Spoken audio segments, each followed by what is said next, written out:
quelque chose se déchire et s'effondre du ciel américain, et la plupart des gens ne le voient toujours pas. Un astéroïde mystérieux, autrefois considéré comme inoffensif, se dirige maintenant vers la Terre avec la plus forte probabilité d'impact que la NASA ait jamais enregistrée. Des éruptions solaires se produisent avec une force terrifiante, calcinant les satellites et menaçant de panne de courant dans le monde entier. Et d'anciennes prophéties avertissent non seulement du feu du ciel, mais aussi de la disparition de la Terre et des cieux eux-mêmes. Nous ne parlons pas de science-fiction. Nous parlons de ce qui se passe en ce moment même dans le ciel, dans l'atmosphère, dans l'univers lui-même, et de ce à quoi tout cela pourrait bien pointer. D'une étoile appelée Absinthe au Soleil qui devient noire, et même l'effacement total de notre monde actuel, ce ne sont pas de simples catastrophes naturelles.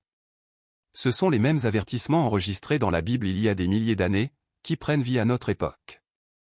Alors, ne passez pas cela. Veuillez partager cette vidéo. Quelqu'un que vous connaissez pourrait avoir besoin d'entendre ceci. Ce pourrait être le message qui le ramènera à Dieu. Et si vous ne l'avez pas encore fait, appuyez sur le bouton d'abonnement. Nous allons plonger au cœur des signes dans le ciel, du tremblement de la terre et des promesses qui demeurent quand tout le reste s'estompe.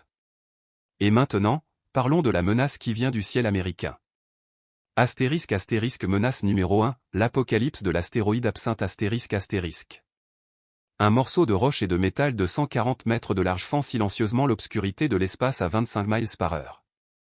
Son nom, astéroïde 2022 AP7.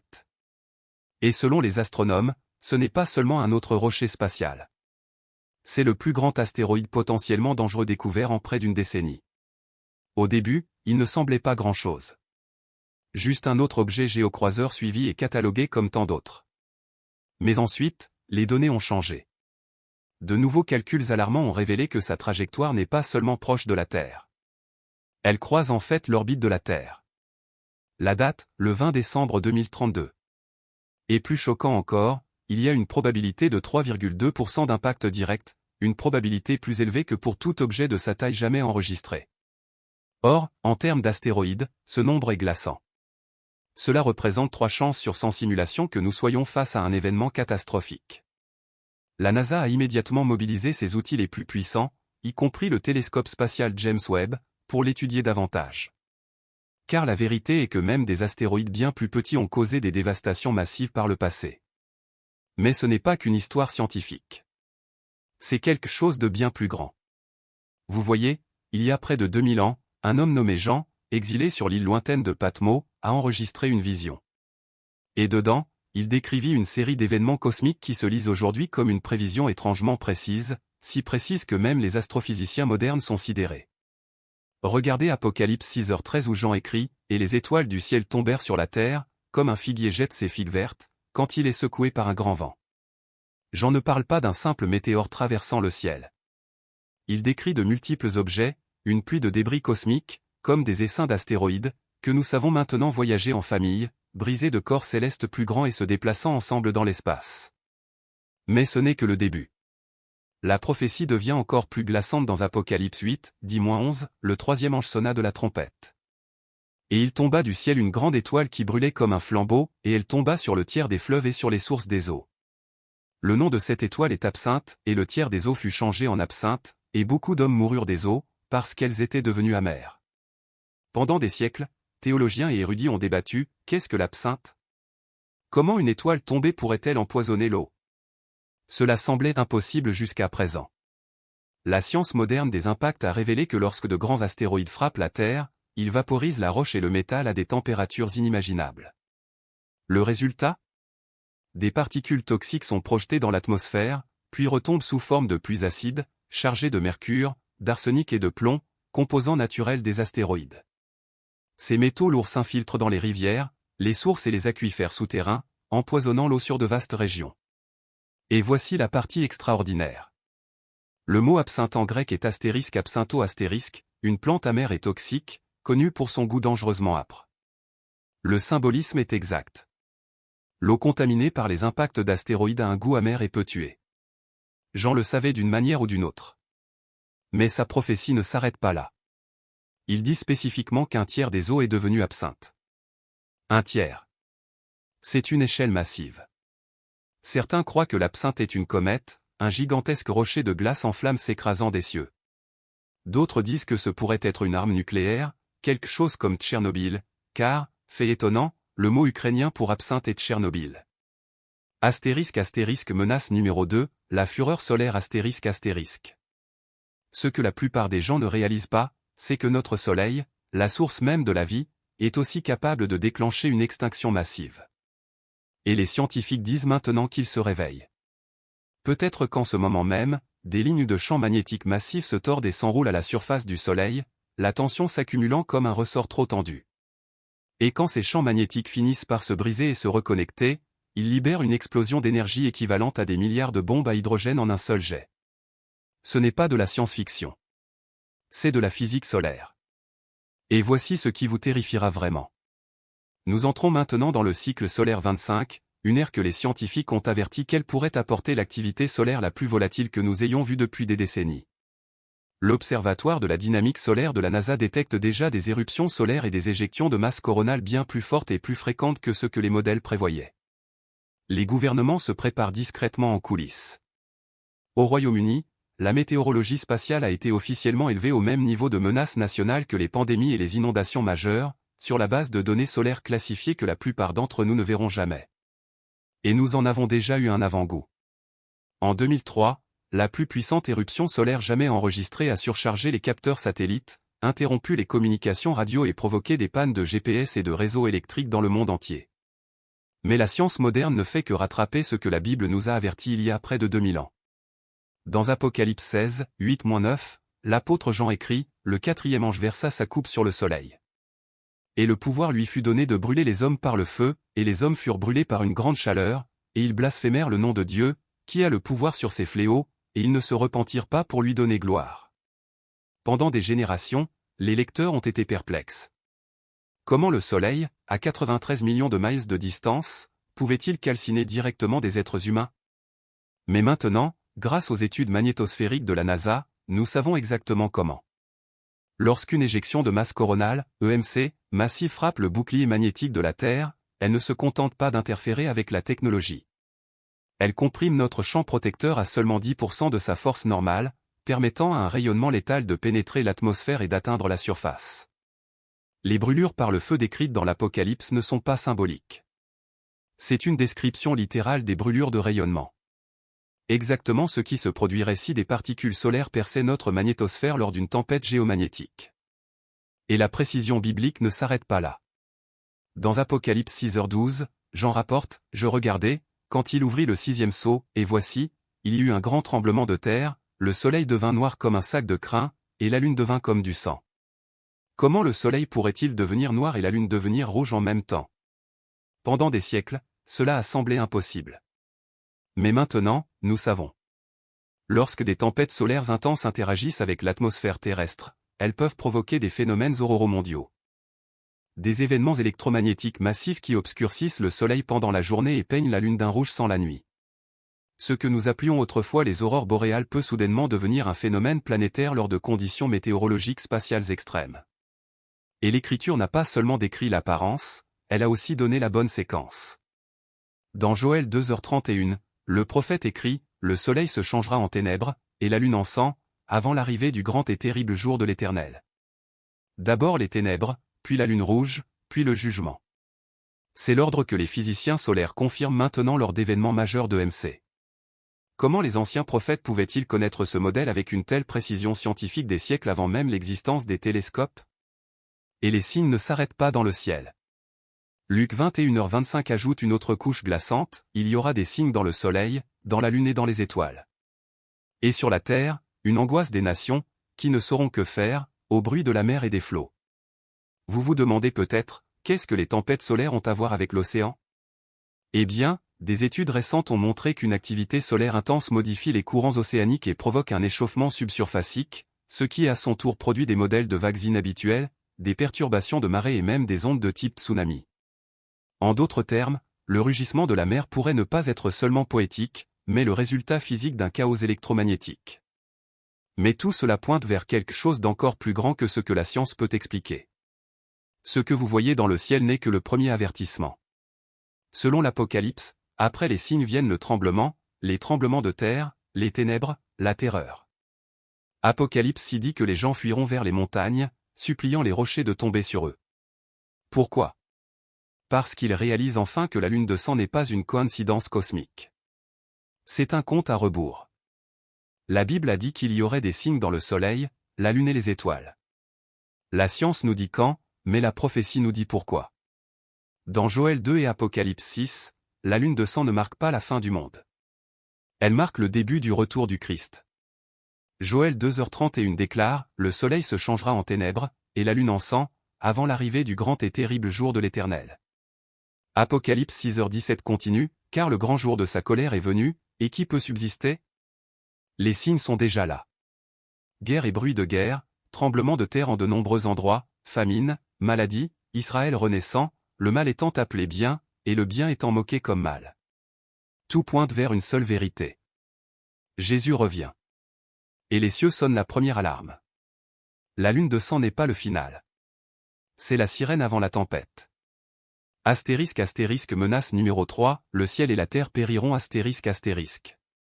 Aussi terrifiant que soit l'absinthe, aussi irrésistible que semble la fureur solaire, il y a une vérité qui les éclipse toutes. Ce monde n'est pas permanent. Ni les cieux d'en haut, ni le sol sous nos pieds, ni même le soleil, la lune ou les étoiles. Tout ce que vous connaissez est en train de disparaître. Et il y a près de 2000 ans, l'apôtre Jean a vu tout cela se dérouler. Dans sa vision enregistrée dans Apocalypse 21h1, il n'a pas seulement vu la destruction. Il a vu la transformation. Puis je vis un nouveau ciel et une nouvelle terre, car le premier ciel et la première terre avaient disparu, et la mer n'était plus. Jean ne décrivait pas une métaphore. Il décrivait un remplacement complet de la réalité elle-même.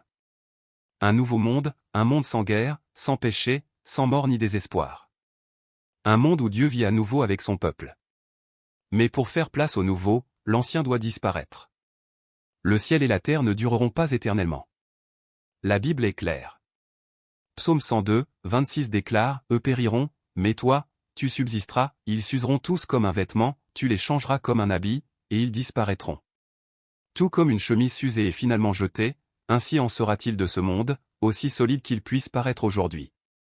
Jésus lui-même l'a affirmé dans Matthieu 24h35, « Le ciel et la terre passeront, mais mes paroles ne passeront point. » Cela signifie que ses promesses durent plus longtemps que les planètes. Sa vérité demeure quand l'univers s'effondre. Tout le reste peut s'estomper, mais pas sa parole. En fait, Jésus est allé encore plus loin dans Matthieu 5h18, car, en vérité je vous le dis, jusqu'à ce que le ciel et la terre passent, il ne disparaîtra pas un seul iota, ni un seul trait de lettre de la loi, jusqu'à ce que tout soit accompli. Il ne nous avertissait pas seulement d'un effondrement physique. Il nous rappelait que le plan de Dieu est précis et inébranlable, jusqu'à la dernière lettre. Alors, quand cet effondrement cosmique se produira-t-il? L'Écriture ne nous donne pas de date, mais elle nous donne une image. Dans 2 Pierre 3, 10-12, l'apôtre Pierre écrit, « Le jour du Seigneur viendra comme un voleur, en ce jour, les cieux passeront avec un grand fracas, les éléments embrasés se dissoudront, et la terre avec les œuvres qu'elle contient sera consumée. Puisque toutes ces choses doivent ainsi se dissoudre, quelle sorte de personne devez-vous être, en sainte conduite et en piété, attendant l'avènement du jour de Dieu, à cause duquel les cieux enflammés se dissoudront et les éléments embrasés fondront. Avez-vous remarqué? Ce monde ne sera plus anéanti par l'eau. Dieu l'a déjà promis à Noé dans Genèse 9h11. Le prochain jugement est le feu, global, consumant, final. Même le prophète Ésaïe l'a vu venir. Il a écrit dans Ésaïe 51, 6, « Les cieux s'évanouiront comme de la fumée, la terre s'usera comme un vêtement, et ses habitants mourront comme des mouches, mais mon salut durera éternellement, et ma justice ne périra point. » Cette promesse est essentielle. Le ciel et la terre périront. Les étoiles tomberont. Les cieux s'enrouleront comme un rouleau, et l'univers s'effondrera sous le jugement divin. Mais au milieu de ce démantèlement cosmique, le peuple de Dieu n'est pas oublié. Parce que le salut n'est pas lié à la géographie. Il ne dépend pas de la gravité. Il n'est pas fragile comme le soleil ou vulnérable comme la mer. Le salut de Dieu est éternel. Astérisque astérisque menace numéro 4, le ciel a répondu astérisque astérisque. Partout aux États-Unis, les gens ont commencé à filmer des vidéos de nuages massifs, tubulaires, s'étirant dans le ciel. Non pas une ou deux fois, mais encore et encore. Ce n'étaient pas des nuages d'orage ordinaires. Ils se déplaçaient différemment. Ils avaient l'air différents. Longs, cylindriques, presque comme des tunnels dans le ciel. Texas, Arizona, Floride, même le Midwest. Ils sont apparus, ont plané et ont disparu, laissant les gens sans voix. Les experts météorologiques ont tenté de les expliquer. Cisaillement du vent, changement de température, schémas atmosphériques rares. Mais les gens qui se tenaient en dessous n'ont pas ressenti la science à ce moment-là. Ils ont ressenti quelque chose de spirituel, quelque chose de biblique. Joël 2h30 dit, « Je montrerai des prodiges dans les cieux et sur la terre, du sang, du feu et des colonnes de fumée. » Ces nuages, ils ressemblaient exactement à des colonnes de fumée roulant dans le ciel, silencieuses, majestueuses, terrifiantes. Certains ont vu des formes angéliques se former dans les nuages. D'autres ont dit qu'ils ressentaient une charge dans l'air, comme si le ciel était vivant, observateur. Lorsque des événements étranges ont commencé à se dérouler, les gens se sont demandé, est-ce que quelque chose comme ça est déjà arrivé? La réponse nous ramène des milliers d'années en arrière, à deux des régions les plus spirituellement significatives de l'histoire humaine, l'Égypte et Israël. Concernant les sons mystérieux du ciel dans Exode 19h16, les Israélites se sont rassemblés au mont Sinaï. Ce qu'ils ont vécu n'était ni calme ni subtil. Le troisième jour, au matin, il y eut des tonnerres, des éclairs, et une épaisse nuée sur la montagne, le son de la trompette retentit avec une extrême force, et tout le peuple qui était dans le camp trembla. Le son de la trompette ne venait pas d'instruments humains. Il était surnaturel. Il devenait de plus en plus fort jusqu'à ce que Dieu lui-même parle. Beaucoup croient que c'était un signe de sa sainte présence descendant sur le peuple. Maintenant, en Amérique, des témoins dans plusieurs villes signalent des sons forts, semblables à des trompettes, sans source, pas de concert, pas d'exercice militaire, juste des explosions faisant trembler le ciel, déclenchant les alarmes de voitures et faisant vibrer les fenêtres. Est-il possible que ce qui s'est passé au Sinaï résonne à nouveau? Pendant l'Exode, Dieu a utilisé des formations nuageuses pour guider son peuple. L'Éternel allait devant eux, le jour, dans une colonne de nuée pour les guider dans leur chemin. Ce nuage n'était pas aléatoire. Il avait une forme. Il avait un but. Il se déplaçait avec une intention divine. Maintenant, dans le ciel au-dessus du Texas, de l'Arizona et de la Floride, les gens sont témoins de nuages cylindriques s'étirant sur des kilomètres, roulant comme des rouleaux ou des tunnels dans les cieux. Beaucoup les décrivent comme ayant une immobilité étrange, un sens du but, presque comme s'ils étaient dirigés.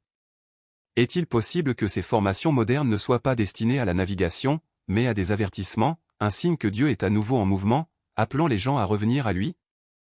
Astérisque astérisque menace numéro 5, des sons terrifiants venant du ciel astérisque astérisque. Non seulement cela, mais les humains ont également entendu le son étrange résonner dans le ciel. Les gens sont devenus extrêmement confus et effrayés parce qu'ils ne savaient pas à quelle chose terrible ils étaient confrontés. Ce qu'ils peuvent faire, c'est constamment partager leur peur et prier pour une explication claire. Lorsque vous regardez la vidéo, écoutons attentivement. Au-delà des oiseaux qui gazouillent, on entend le même bourdonnement en arrière-plan. Ce son est si bas qu'il est presque inaudible mais super constant. Généralement, le soir après 20 heures, les habitants de cette région entendaient un très faible bourdonnement qui arrivait par vagues.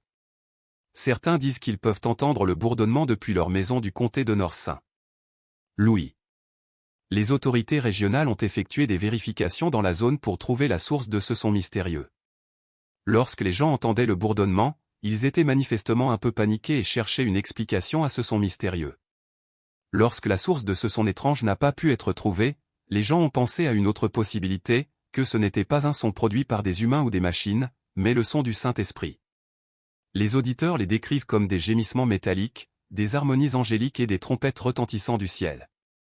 Certains disent que c'est un son du ciel, comme le rugissement de l'eau qui se précipite, ou que c'est le son de Dieu. Pendant près d'une décennie, ces sons ont été entendus partout dans le monde. Beaucoup croient que ces sons sont les trompettes des anges de Dieu, un avertissement de la fin et un signe de la présence de Dieu ici sur terre. Cela nous rappelle un temps où la présence de Dieu sur terre s'est fait entendre. Une fois à Moïse au mont Sinaï où il donna la Torah au peuple d'Israël, et puis à nouveau lorsque le Saint-Esprit descendit sur les disciples de Jésus-Christ. Certains croient que les sons de trompette sont le début de la fin des temps et l'ouverture des 7 sceaux. Il existe de nombreuses théories, telles que le déplacement des plaques tectoniques, des tremblements de terre mineurs, des changements dans le noyau terrestre, des éruptions solaires, des extraterrestres, un dieu en colère, et même le son d'un météore qui approche. Des sons étranges dans le ciel, des prédicateurs prophétisant la fin du monde, des centaines d'oiseaux tombant du ciel, des sécheresses, des éruptions solaires et des rumeurs d'un impact de météores imminent. Les sons de trompette pourraient-ils annoncer l'Apocalypse? Apocalypse 4h1, après cela, je regardai, et voici, une porte était ouverte dans le ciel. Et la première voix que j'entendis, comme le son d'une trompette qui me parlait, dit, monte ici, et je te montrerai les choses qui doivent arriver dans la suite. Ces sons pourraient-ils être la voix des anges annonçant les derniers jours et le retour du Christ sur terre? Beaucoup de gens croient que ce bourdonnement est le son d'une trompette. Mais certaines personnes objectent, disant que le son de la trompette sera plus fort et plus clair, tandis que le bourdonnement est bas, donnant l'impression qu'il supprime quelque chose. Mais ceux qui pensent que c'est une trompette pensent différemment. Ils disent que même si ce son n'est pas clairement celui d'une trompette, parce qu'on ne l'entend pas clairement, comment savez-vous que ce n'est pas le son d'une trompette? Peut-être nous le fait-il entendre sous une forme différente. Si c'est vraiment le son d'une trompette, alors il est très probable que ce soit un signe des derniers jours. Les explications les plus probables pour les trompettes célestes, bibliquement, seraient qu'elles sont soit naturelles, soit d'origine humaine. Que ces sons non identifiés soient l'œuvre de farceurs, l'effet des changements du champ magnétique de notre planète, ou la preuve d'un sinistre complot mondial, le fait est que nous ne savons tout simplement pas. Personne ne sait avec certitude quel rôle, le cas échéant, les trompettes célestes joueront dans les temps de la fin. Nous savons ceci. Les jours précédant l'enlèvement seront caractérisés par une méchanceté croissante et un enseignement faux généralisé. Après l'enlèvement, la tromperie et la méchanceté s'aggraveront encore. Le seul moyen d'échapper à cette confusion est de naître de nouveau et de vivre dans l'espérance de la venue imminente de Jésus-Christ pour l'Église. Vivons-nous le dernier chapitre? À quelle distance sommes-nous de ce moment tant attendu, le retour de Jésus-Christ? Pour être clair, personne ne connaît le jour exact ni l'heure. Jésus lui-même a dit dans Matthieu 24h36, « Pour ce qui est du jour et de l'heure, personne ne les connaît, pas même les anges des cieux, ni le Fils, mais le Père seul. » Mais il ne nous a pas non plus laissés dans l'obscurité. Dans le même chapitre, Jésus a dit à ses disciples de veiller aux signes, de prêter attention aux douleurs de l'enfantement, ces tremblements croissants dans la nature, la société et le cœur humain qui signaleraient que son retour est proche. Tout comme les douleurs du travail avant une naissance, plus nous nous rapprochons, plus les signes deviendront fréquents et intenses. Maintenant, pensez à ce que nous voyons aujourd'hui. Des anomalies célestes et des sons semblables à des trompettes que la science ne peut expliquer. Des tremblements de terre dans des endroits où le sol bouge rarement. Des découvertes mystérieuses pointant vers d'anciennes vérités cachées. Une confusion spirituelle, un effondrement moral et une profonde division à travers le monde. Et surtout, un sentiment d'urgence croissant dans le cœur des croyants que quelque chose est en train de changer. Jésus a dit dans Luc 21h28, « Quand ces choses commenceront à arriver, redressez-vous et levez la tête, parce que votre rédemption approche. » Non pas quand elles seront terminées, non pas quand il sera trop tard, mais quand elles commenceront. Et c'est ce qui rend ce moment si critique, car ces choses ont commencé tout autour de nous. On ne nous promet pas demain. On ne nous garantit pas plus de temps pour tout comprendre. Mais on nous donne ce moment, maintenant, pour nous réveiller, revenir à Dieu et préparer nos cœurs. Le retour du Christ n'est pas seulement un événement dramatique sur un calendrier prophétique. C'est l'accomplissement d'une promesse. C'est le moment où la douleur cède la place à la paix. Où l'obscurité est vaincue par la lumière. Où tout genou pliera et toute langue confessera que Jésus est Seigneur. Alors, à quel point sommes-nous proches? Seul Dieu connaît le moment exact.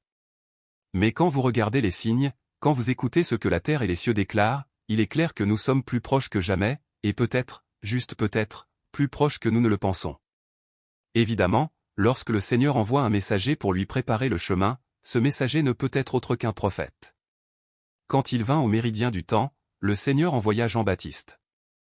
Et Jésus témoigna qu'il n'y avait pas de plus grand prophète en Israël que Jean-Baptiste. Nous vivons au jour de la préparation. Et le Seigneur a envoyé son messager pour préparer le chemin. Et il lui a donné les clés pour organiser son Église et son royaume et pour établir le saint sacerdoce et le pouvoir de l'apostolat tel qu'il existait dans l'Église au jour primitif. Puis il y a les paroles de Paul. Il dit que le Seigneur a révélé le mystère de sa volonté, que dans la dispensation de la plénitude des temps, et nous vivons dans cette dispensation, il pourrait réunir en un toute chose en Christ, tant ce qui est dans les cieux que ce qui est sur la terre. N'est-ce pas quelque chose à méditer quand vous entendez que le Seigneur révélera le mystère de sa volonté et que le mystère de sa volonté a été révélé à ces prophètes modernes de nos jours? Et nous avons des vérités qu'aucune autre Église dans ce monde ne connaît. Nous sommes la seule Église au monde qui a un programme pour unir tout ce qui est dans le royaume des cieux avec le royaume de Dieu ici sur cette terre, en vue des dernières scènes où tous les royaumes de ce monde et du monde à venir seront sous la supervision de notre grand roi, le Sauveur du monde. Eh bien, ce ne sont que quelques-unes des petites choses qui doivent être faites. Maintenant, il existe de nombreuses autres prophéties annonçant sa seconde venue. Le retour du Christ. Que signifie le retour du Christ pour le croyant? Cela devrait générer une espérance et une confiance exaltantes, car nous connaissons la fin de l'histoire et nous savons qui gagne. Cela devrait également produire un grand désir d'être trouvé fidèle lorsque le Christ reviendra et une grande passion pour la mission, car nous comprenons les conséquences pour ceux qui ne croient pas. Lors de sa dernière soirée avec ses disciples, Jésus leur dit de ne pas laisser leur cœur être troublé, car il allait préparer une place pour eux. Il promit qu'il reviendrait. Les chrétiens croient que l'histoire travaille sans relâche et inexorablement vers la consommation des desseins éternels de Dieu. Ces desseins s'accompliront au retour glorieux et triomphant du Seigneur Jésus-Christ ressuscité. Quand Jésus est entré pour la première fois à Jérusalem, il est venu humblement sur un âne et avec des larmes. Quand le Christ reviendra, ce ne sera pas en larmes, mais en guerrier triomphant à la tête des armées de Dieu pour accomplir les desseins de Dieu. À la fin des temps, il rassemblera le peuple de Dieu et il exercera un jugement final sur ceux qui ne lui appartiennent pas. Jésus est appelé celui qui est fidèle et vrai. Il viendra pour régner en justice, irrésistiblement et incontestablement en contrôle. Il sera le roi des rois et il n'y aura aucun domaine dans lequel son autorité ne sera pas finale. Jésus, la parole de Dieu, est aussi devenu l'agneau de Dieu. Celui qui viendra juger a gagné le droit de juger parce qu'il a accepté la colère de Dieu pour les péchés du monde entier, est descendu dans la mort, et a été ressuscité triomphant. Les temps de la fin verront Jésus régner sur les nations en vérité et en justice en tant que roi des rois et seigneur des seigneurs. Il y a une image dans Apocalypse 19 de l'après-bataille et de la victoire sur les ennemis de Dieu. Cela s'appelle le grand souper de Dieu. Les noces de l'agneau sont mises en contraste avec cela. L'épouse du Christ est l'Église du Christ, et à la fin des temps, elle participera au souper des noces de l'agneau. Le jour du Seigneur est entièrement consacré au jugement et à la bénédiction. Et nous devons voir les deux en équilibre pour avoir une image complète du retour du Christ. Celui qui s'oppose au dessein de Dieu est Satan. Il sera lié pendant 1000 ans, libéré pour tromper les nations, puis finalement jugé à la fin des âges. La Bible fait référence à cette période de temps comme la seconde venue et le jugement du grand trône blanc. Cela inclura toute la création. Le jugement du grand trône blanc est une pensée impressionnante et terrifiante. Les livres seront ouverts, et nous serons jugés selon la justice de Dieu. Il n'y a pas d'exception, pas d'omission, et pas d'excuse. Il n'y aura pas d'erreur judiciaire, juste la justice impressionnante de Dieu comme un projecteur évaluant tout. Le livre de vie sera aussi ouvert lors de la seconde venue. C'est le registre de tous ceux qui ont reçu la vie éternelle. L'Écriture dit que la vie éternelle est le don de Dieu par grâce. Cela n'a rien à voir avec nous et tout à voir avec ce que Dieu a fait pour nous. La gloire de Dieu sera vue dans le retour du Christ pendant les temps de la fin, que ce soit dans le jugement des impénitents ou dans la bénédiction des rachetés. Le titre Apocalypse en grec est le mot astérisque apocalypse astérisque ou astérisque apocalyptique astérisque. La littérature apocalyptique est pleine de symboles et d'images qui sont destinés à transmettre un message à travers le symbolisme. Par conséquent, le livre de l'Apocalypse dans la Bible est une littérature apocalyptique symbolique et nécessite à la fois une étude et une interprétation minutieuse. L'apôtre Jean a une vision alors qu'il est en exil à Patmos pour le témoignage de Jésus. Il reçoit l'ordre de prendre des notes détaillées et d'envoyer ce qu'il apprend aux églises des provinces romaines d'Asie mineure, aujourd'hui l'ouest de la Turquie. Ces églises étaient en difficulté à cette époque. Jean écrit pour les encourager à rester fermes afin qu'au lieu d'être submergées, elles soient une communauté victorieuse. Alors, que se passe-t-il à la fin des temps? Êtes-vous intéressé par un récit de témoins oculaires du ciel et des choses à venir? Trop souvent, les gens hésitent à lire le livre de l'Apocalypse parce qu'il est mystérieux et que certaines parties sont difficiles à comprendre. Il est vrai que l'Apocalypse est fortement rempli d'images symboliques. Cependant, il y a beaucoup de choses dans ce livre prophétique dont vous pouvez être sûr, à commencer par le fait que la lutte entre le bien et le mal n'est pas nouvelle, mais qu'elle sera finalement jugée. Et vous pouvez rester ferme en sachant que Dieu met en œuvre son plan cosmique et qu'il est l'autorité suprême sur tout. Quand le Christ reviendra-t-il? Croyez-vous vraiment que Jésus est le chemin, la vérité et la vie? Le monde vous dira le contraire, qu'il existe des alternatives à Jésus, au salut et au ciel. Que la foi en Jésus est impopulaire et une idée démodée. Mais ne vous y trompez pas. La Bible dit avec insistance que tout genou pliera quand Jésus reviendra. Tout genou. Sceptique, roi, président, chaque personne verra la majesté de Jésus et le reconnaîtra comme Seigneur de tout. C'est la vérité, et c'est une image incroyable. La question suivante évidente est, quand reviendra-t-il? Seul Dieu le Père le sait, mais soyez assurés qu'il revient, et si vous avez une relation avec lui, ce sera un jour glorieux. La Bible nous dit qu'après la destruction de tout, Dieu créera un nouveau ciel et une nouvelle terre. Ce nouveau ciel et cette nouvelle terre dureront éternellement.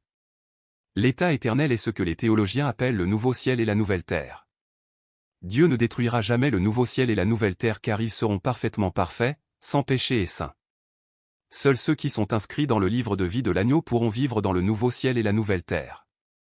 Pour être dans le livre de vie de l'agneau, il faut avoir accepté le Christ pendant sa vie en plaçant sa foi en sa mort, son ensevelissement et sa résurrection.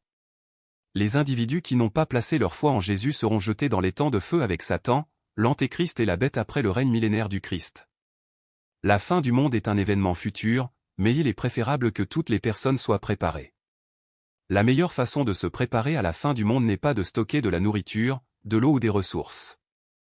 Au contraire, la meilleure façon de se préparer à la fin du monde est de placer sa foi en Jésus et de l'accepter comme son Seigneur et Sauveur. L'Évangile est ce que Dieu nous a donné à croire. C'est tellement libérateur parce que vous avez l'Évangile. Vous n'avez pas besoin de chercher ailleurs. Vous n'avez besoin de rien de plus. Vous pouvez croire en Dieu sans le voir. La foi vient par l'ouïe. Et ceux qui entendent et croient seront bénis.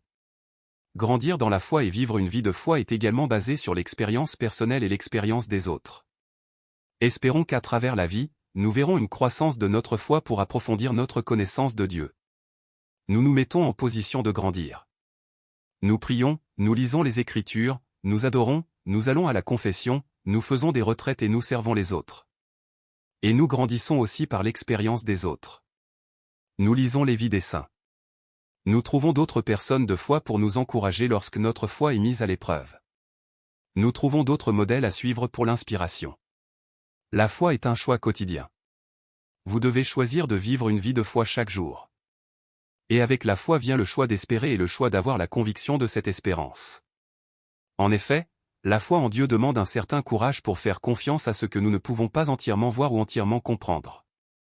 Pourtant, si nous avons assez de foi pour nous marier, aller à l'université, faire carrière et tant d'autres choses que nous ne comprenons pas entièrement ou dont nous ne savons pas comment elles se dérouleront, alors pourquoi ne pouvons-nous pas avoir la foi pour entrer dans une relation avec Dieu?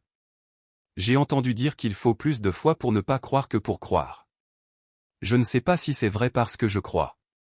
J'espère qu'ensemble nous pourrons grandir dans notre foi. J'espère que ces messages vous encouragent. Vos prières m'encouragent. Et regardez ça dans le ciel. Alors, j'étais dehors hier soir et j'ai vu quelque chose. Quelque chose de mystérieux vient de secouer les États-Unis. Quelque chose qui a laissé les croyants sans voix et les sceptiques à la recherche de réponses. Mais si ce n'était pas juste un autre événement étrange? Et si ce qui vient de se passer était un signe direct de Dieu? Un signe dont la Bible nous a avertis pendant des siècles. C'est la prophétie qui prend vie partout en Amérique. Du ciel au sol, quelque chose est en train de changer. Et ceux qui ont des yeux pour voir et des oreilles pour entendre commencent à comprendre. Jésus a parlé de jours comme ceux-ci. Cela pourrait-il être le dernier appel au réveil avant le retour du Christ? Cela pourrait-il être le moment dont nous avons été avertis? Avant de plonger plus profondément dans ce qui s'est passé, assurez-vous d'aimer cette vidéo, de partager vos pensées dans les commentaires et de vous abonner pour plus de mises à jour prophétiques ancrées dans les Écritures. Car ce qui vient de se dérouler pourrait ne pas être aléatoire. Ce pourrait être le dernier signe avant que tout ne change. Un signe étrange dans le ciel au-dessus de l'Amérique. Pendant des décennies, les États-Unis ont été un phare de force. Un endroit où la liberté n'était pas seulement promise mais vécue. C'était une terre que beaucoup appelaient un refuge où les rêves étaient protégés et où la foi pouvait s'épanouir librement. Mais l'Écriture nous le rappelle à travers Abdia 1, 3-4, l'orgueil de ton cœur t'a trompé. Quand tu bâtirais ton nid aussi haut que celui de l'aigle, quand tu le placerais parmi les étoiles, je t'en ferai descendre, dit l'Éternel. Aucune nation, aussi puissante soit-elle, n'est exempte de la correction divine. Et quand Dieu envoie un avertissement, il commence souvent par les cieux. Récemment, quelque chose d'inexplicable s'est produit au-dessus du sol américain. En moins de 3 minutes, une formation d'un autre monde est apparue dans les cieux. Des nuages en forme d'ailes, lumineux d'une radiance qu'aucun phénomène météorologique ne pourrait expliquer. Ces ailes ont plané silencieusement au-dessus de 3 États distincts, Washington, Texas et Missouri. Pas de tonnerre, pas d'orage, juste un anneau lumineux, suspendu, immobile mais indéniable. Cela s'est produit à exactement 3h33 du matin. Une heure que beaucoup croient porte une signification spirituelle. Les centres de contrôle du trafic aérien à travers le pays ont enregistré d'étranges perturbations. Des pilotes commerciaux, expérimentés et entraînés à rationaliser le ciel, ont décrit un cercle blanc parfait, immobile, défiant les vents. Mais quand le radar a vérifié, rien. Pas d'objet, pas d'avion, pas de phénomène météorologique, juste un écran blanc et un silence persistant. Des gens l'ont enregistré. Des témoins l'ont partagé. Et sur les réseaux sociaux, une question a surgi comme une traînée de poudre, était-ce naturel ou surnaturel? Même les météorologues sont restés sans voix. Aucun satellite ne l'a détecté. Aucune explication n'a été offerte. Et pourtant, l'image, ces ailes angéliques au-dessus du cœur de l'Amérique, reste gravée dans l'esprit de ceux qui les ont vues. Cela aurait-il pu être un signe divin? Se pourrait-il que Dieu essaie d'attirer l'attention de l'Amérique une dernière fois avant que le jugement ne tombe? Est-ce un avertissement? Pour beaucoup, ce n'était qu'un événement étrange dans le ciel.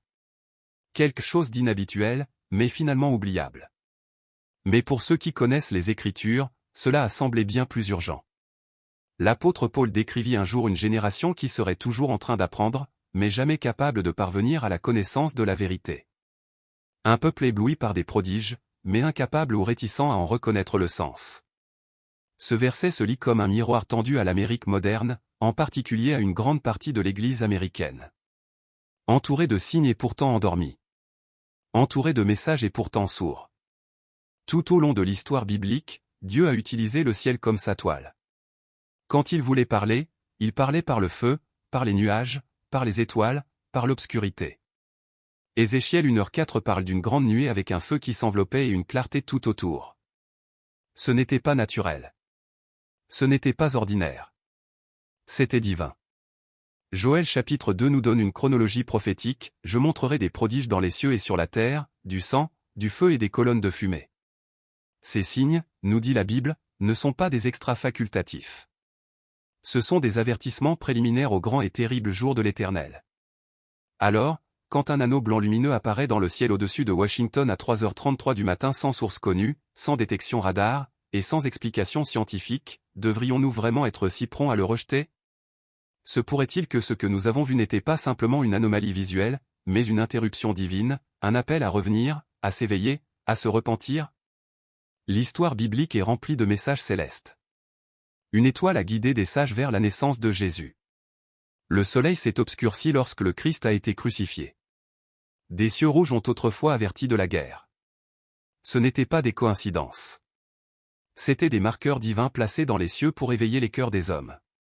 Et maintenant, dans la capitale de la nation la plus puissante sur terre, nous le revoyons. Un signe, une lumière, un moment trop parfait pour être ignoré, mais trop mystérieux pour être expliqué. Était-ce un jugement? Une visitation? Un dernier coup de trompette avant que la porte de la grâce ne commence à se refermer? Les sceptiques diront que ce n'était rien, une anomalie météorologique, un trucage de caméra, juste des reflets dans l'atmosphère. Mais l'Écriture nous rappelle dans Joël 2h31, le soleil se changera en ténèbres, et la lune en sang, avant l'arrivée du grand et terrible jour de l'Éternel. Ce n'est pas de la poésie. C'est de la prophétie. Les signes dans le ciel ne sont pas aléatoires. Ils ne sont pas là pour le divertissement. Ce sont des avertissements, des messages, des alarmes qui retentissent dans les cieux pendant que la terre dort en dessous. Le voile s'amincit. Le ciel parle. L'invasion numérique a commencé. Si Dieu parle encore à travers les cieux, l'écoutons-nous encore? Les signes étranges dans le ciel n'étaient pas aléatoires. C'était un avertissement, et le lieu importait. Washington, D.C. n'est pas seulement le cœur politique de l'Amérique. C'est le centre de contrôle. Les décisions qui y sont prises se répercutent sur la nation et le monde. Et tandis que ces anneaux lumineux et silencieux planaient au-dessus de la capitale, autre chose se déroulait discrètement au sol. Quelque chose qui a le potentiel de changer la liberté telle que nous la connaissons. Pendant que le monde était distrait, un changement technologique massif a été activé dans certaines villes américaines. Un programme fédéral, en préparation depuis longtemps mais rarement évoqué, est officiellement entré en vigueur. Il alliait les données biométriques, y compris les scans de paume et de visage, directement à l'activité des consommateurs. Et cela ne s'est pas produit l'année prochaine, ni dans un futur lointain, mais maintenant. À Chicago, les distributeurs automatiques refusaient les cartes et exigeaient les paumes. Au Texas, les supermarchés utilisaient des logiciels de reconnaissance faciale pour autoriser les paiements. À Los Angeles, les patients se voyaient refuser l'accès aux prescriptions si leur identité biométrique ne correspondait pas au système. Ce n'était pas un bug ni un test. C'était un déploiement synchronisé en temps réel, discret, rapide et terminé en moins de 3 minutes. Les autorités ont affirmé que c'était pour la commodité, pour la sécurité, pour arrêter la fraude. Mais le message plus profond était le suivant, si votre corps ne se conforme pas, vous ne participez pas. Vous ne pouvez pas acheter. Vous ne pouvez pas vendre. Vous ne pouvez pas vivre. Et soudain, les avertissements de l'Apocalypse ne semblaient plus anciens. Apocalypse 13h17 déclare, personne ne pourra acheter ni vendre, sans avoir la marque. C'est un écho glaçant qui n'appartient plus à la spéculation ou à la science-fiction. L'Antéchrist, tel que décrit dans Daniel 8h25, ne se lèvera pas par une violence ouverte, mais par une fausse paix et une persuasion technologique. Par la paix, il détruira beaucoup. C'est ainsi que cela commence, non par la guerre, mais par la commodité, non par la force, mais par le confort. La technologie biométrique n'est pas intrinsèquement mauvaise. Mais ce qui rend ce moment dangereux, c'est la facilité avec laquelle elle est acceptée. Les gens ne résistent pas. Ils l'accueillent, la célèbrent même. Mais chaque scan, chaque approbation, chaque conformité est une petite capitulation de la souveraineté personnelle. Et l'Amérique, la terre de la liberté, se tient au bord de la soumission numérique. Observons-nous? Sommes-nous éveillés? Ou avons-nous déjà cédé les clés de notre liberté en échange de la commodité? Le ciel nous a donné un signe, et le système est déjà là. L'invasion de la tromperie. Tandis que les médias nous bombardent d'histoires de chaos politique et de la menace d'un effondrement économique, une autre guerre fait rage, bien plus insidieuse et bien moins reconnue. Ce n'est pas un choc de nations. Elle n'est pas marquée par des chars ou des missiles. C'est une guerre de l'invisible. Une bataille pour l'âme d'une nation. Une invasion spirituelle s'infiltre en Amérique. Pourtant, la plupart restent inconscients. Elle ne s'annonce pas avec des armées ou des traités. Elle ne brandit pas de drapeau ni ne franchit de frontières. Elle se glisse silencieusement à travers la culture, le divertissement, l'éducation, même l'Église. Ce n'est pas l'assaut militaire de Gog et Magog décrit dans Ézéchiel, prophétie qui parle en effet d'une future confrontation impliquant des puissances physiques. Non, ce à quoi nous assistons maintenant est bien plus trompeur, bien plus dangereux. C'est le type de tromperie qui ne crie pas mais murmure. Le genre qui vous fait douter de la vérité, de la moralité, et accepter progressivement l'inacceptable. Beaucoup le ressentent, ce sentiment accablant que quelque chose ne va pas, que le monde s'écroule. Mais quand ils essaient d'identifier la cause, elle leur échappe. Cette confusion n'est pas accidentelle. Elle est stratégique. C'est le brouillard de la guerre dans le royaume spirituel. Ézéchiel 38, 16 déclare, « Tu monteras contre mon peuple comme une nuée pour couvrir le pays ». Bien que le verset parle d'une future invasion littérale, son modèle spirituel résonne fortement aujourd'hui. L'ennemi se déplace toujours comme une nuée, s'infiltrant, obscurcissant silencieusement la lumière, étouffant la clarté, brouillant les convictions. Nous ne sommes pas seulement dans une ère de désinformation. Nous sommes dans une ère de redéfinition. Le mal est appelé bien. La vérité est appelée haine. La conviction est qualifiée d'extrémisme. Cette confusion n'est pas seulement une décadence culturelle. C'est une guerre spirituelle. L'Apocalypse avertit que dans les derniers jours, beaucoup seront trompés, même les élus, si possible. Et comment cette tromperie viendra-t-elle? Par des signes, des prodiges et l'apparence de la justice. Non par la violence, mais par la séduction. Le diable n'a pas besoin d'envahir avec des armées lorsqu'il peut endormir une nation avec le confort, la commodité et le compromis. Maintenant plus que jamais, nous devons affûter notre discernement car ce qui envahit l'Amérique n'est pas seulement un changement culturel. C'est une prise de contrôle spirituel, lente et calculée. Et si nous ne parvenons pas à la nommer, nous risquons d'être consumés par elle. L'Antéchrist s'est révélé. Il sera envoyé par Satan.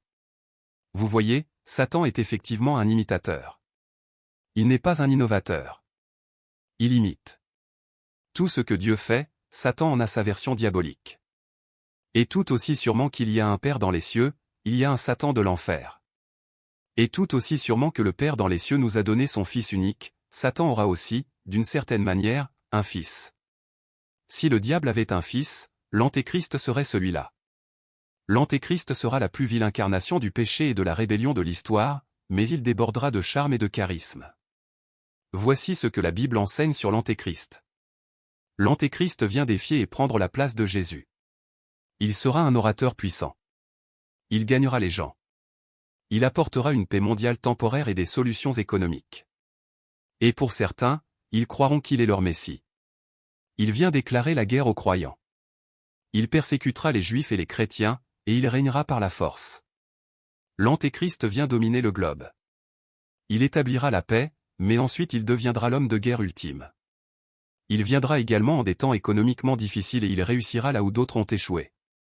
L'Antéchrist établira un contrôle mondial par le biais d'une société sans argent liquide. Apocalypse 13h17 nous dit comment, personne ne pourra acheter ni vendre, sans avoir la marque ou le nom de la bête. Des figures analogues à la diminution ont fait leur apparition dans l'histoire du monde.